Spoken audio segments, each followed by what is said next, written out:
Well, now to this, making history at the state capitol tonight. Lawmakers introduced more than a dozen bills this week to give restitution to African Americans. And keep in mind, California is the first state to even try to pass a reparations bill. ABC 10's Roxanne Elias is live at the Capitol. And Roxanne, not everyone is celebrating. They're not all celebrating, Chris. I mean, as you may know, the lawmakers here at the Capitol may have found it as a big milestone for them, but a reparations advocacy group says that they don't necessarily feel that the new laws will actually do them justice.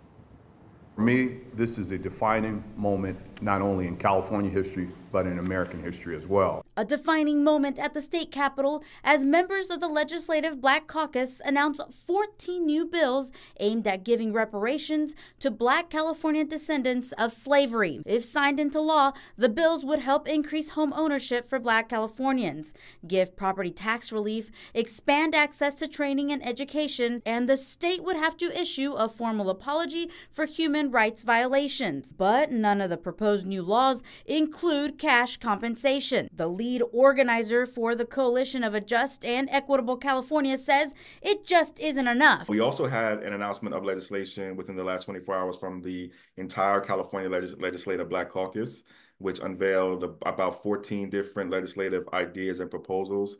And to be quite honest with you, in our perspective, this is not reparations. Chris Lodgson says he's a descendant of slaves and takes this personally. He says his organization is quite disappointed in what they've seen so far from the California Legislative Black Caucus. But we're hoping and looking forward to additional legislation that includes direct monetary payments directly to descendants of persons who were enslaved in the United States.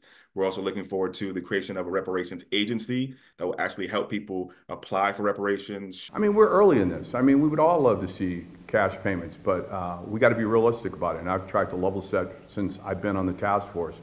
Reparations was never about cash payments, it was about land. And that's what we're trying to assist. Lodgson says lawmakers have the ability to do more because his ancestors would not be happy with what they're seeing now. So we're looking forward to additional reparations legislation with monetary benefits, targeted, tangible, timely monetary benefits. It's what we deserve.